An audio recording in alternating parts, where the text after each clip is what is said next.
For many visitors to London, it's the must-have photo. There are often long lines of tourists at this red phone box in front of Big Ben, all hoping to get an iconic shot.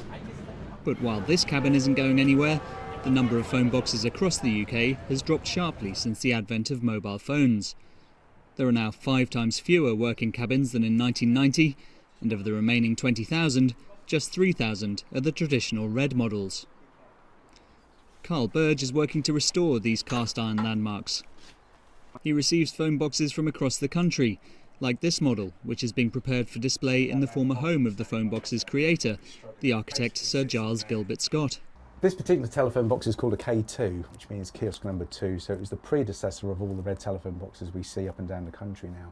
Very, very rare, very, very hard to get hold of, very, very heavy, but very, very large, so it's a bit of a pleasure to work on this one. It takes about 6 weeks to restore each phone box. Much of the demand comes from local communities who've chosen to repurpose the cabins for new uses, such as housing a defibrillator or a tiny book swap library. British Telecom, which operates the payphone system, sells rarely used phone boxes to local groups for just £1 under its Adopt a Kiosk scheme. The days of working telephones in telephone boxes is sadly gone because mobile phones, cell phones are the way forward, unfortunately. But if they can be repurposed and kept to their original design with their original colours and equipment in there to save lives, if we could turn them into libraries, you know, happy days. They'll be around for a long time. Another use is for tiny shops. Daniel Benedettini has turned these 2 kiosks into a miniature cafe, selling tiramisu on London's Russell Square.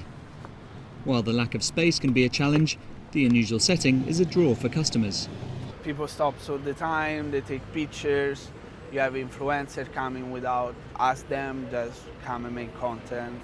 In terms of business, it's really good on that, on exposure for the brand.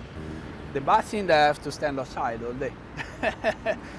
There are currently around 1,000 red phone boxes available for adoption across the UK, but the oldest cabin still housing a working telephone is a K1 model on the Isle of Wight, dating to the 1920s. A unique call to our mobile age from a more stationary time.